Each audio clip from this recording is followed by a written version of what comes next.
जो चीज में आप कभी उतरे ही नहीं हो समझो, तो आपको पता ही नहीं है कि वो कितना गहरा है। उसको एक सीक्रेट की तरह रखना चाहेगा और वो सरप्राइज के लिए सरप्राइज भी सोच रहा होगा। लेकिन मैं आपको रियलिटी में बोल रहा हूँ, मैं अपना कार का सब कुछ ट्रैक करता हूँ। राहुल, आज अपना क्वेश्चन ऐसा है कि अगर कोई फर्स्ट टाइम बायर है, कार बायर है और उसको गाड़ी लेनी है, गाड़ी लेने के लिए सोच रहा है, वो बोलता है कि भाई 10-12 लाख मेरा बजट है, गाड़ी ले लेता हूँ।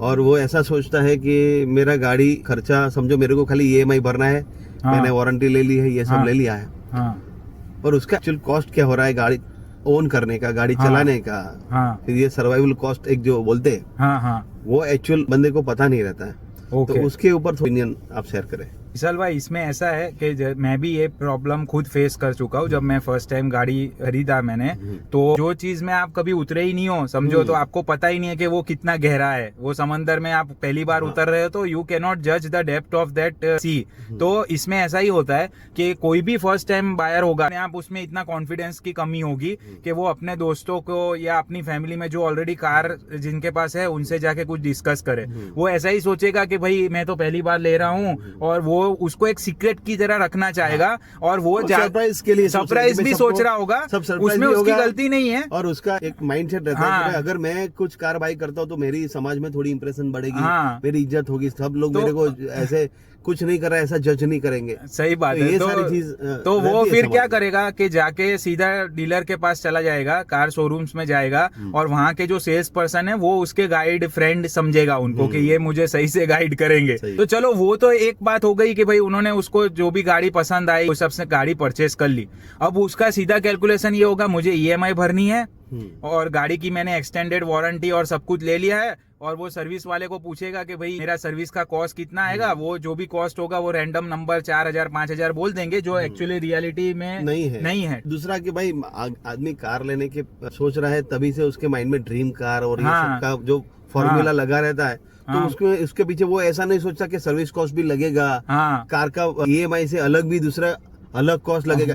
समझो कि आप एक ईएमआई नहीं 2 ईएमआई भर रहे हैं, अगर कार ऑन कर रहे तो ये सोच के चले आप। नहीं, सही बात है। टाइम बाहर तो समझ लो कि कुछ पूछता ही नहीं है, आप जो बोलेंगे वो उसको मान के चले। तो अब समझो आपने कार ले ली, लेकिन मैं आपको रियलिटी में बोल रहा हूँ, मैं अपना कार का सब कुछ ट्रैक करता हूँ। मेरे 6 साल के एक्सपीरियंस में मेरे को मेरी गाड़ी जो निसान माइक्रा है, फ्यूल कॉस्ट 3 से 4,000 रुपए का ही है, फिर भी वो मुझे मंथली 10 से 12,000 कॉस्ट करती है, एवरेज आप जब निकालते हो तो आप ये समझ लीजिए कि आप छोटी से छोटी गाड़ी भी लोगे तो आप या तो फिर उसको आप अंदर गैराज में ही पड़ी रहने दो। आप अगर उसको बाहर निकालिए आपने गाड़ी, भले वो 100 200 300 किलोमीटर, आपका 8 से 10,000 तो मंथली कॉस्ट होने ही वाला है। एक चीज और है कि गाड़ी आपने ली है तो उसको पड़ी भी रहने देंगे तो भी वो खर्चा देगी। ये और वो ज्यादा खर्चा देगी। ये आपकी बात पड़ी रहेगी, वो चलेगी नहीं तो और जंग लगेगा उसको, और वो आपका परफॉर्म नहीं कर पाएंगी गाड़ी। आपको और खर्चा करना पड़ेगा उसके पीछे। मतलब गाड़ी आप ओन करोगे तो आपको चलाना जरूरी है। वो भी गाड़ी ले रहा है फर्स्ट टाइम बायर, वो एक माइंडसेट रखे कि 8 से 10,000, भले इररिस्पेक्टिव उसका रनिंग कितना, ऑब्वियसली रनिंग ज्यादा होगा तो पेट्रोल का कॉस्ट तो उतना ही उस तरीके से बढ़े।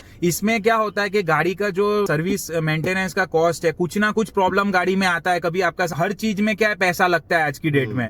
तो आप अगर नॉर्मल से नॉर्मल अगर गाड़ी को सही तरीके से मेंटेन करोगे तो इतना आपको मंथली कॉस्ट समझ के चलना है, तभी आप गाड़ी को परचेस करो। ऐसा मत सोचो कि भाई मेरा 4,000 का पेट्रोल है तो मेरा ईएमआई के ऊपर 4,000 प्लस करके मैं गाड़ी खींच लूंगा, इस तरीके से नहीं होगा। एक और चीज रहती है, अगर आप कार लेते हो तो ऐसा सोचोगे कि भाई मैं खाली सिटी में ही घूमता हूँ या सिटी में घूमूंगा, मगर आपका फैमिली है, सिटी में भी आप सैटरडे संडे भी आउटिंग करोगे। और अब कार आ गई है तो आपके माइंड में है कि भाई ये मंदिर जाके आऊँ, वहाँ पे जाके आऊँ, सही बात, थोड़ा लॉन्ग ड्राइव करके आऊँ। तो लॉन्ग ड्राइव भी आपकी होती रही है, हाईवे पे भी आपकी गाड़ी चलेगी।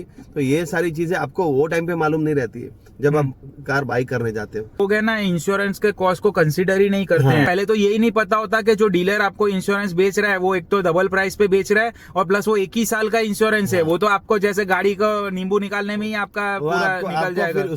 नहीं, तो वो जो भी है, शॉर्ट आप समझो, इंश्योरेंस का कॉस्ट भी बहुत ऐड होता है। अगर आप कॉम्प्रिहेंसिव इंश्योरेंस लेते हो, आप डिवाइड करोगे तो आपका 2-2.5 हजार रुपए तो सिर्फ इंश्योरेंस का कॉस्ट हो जाता है।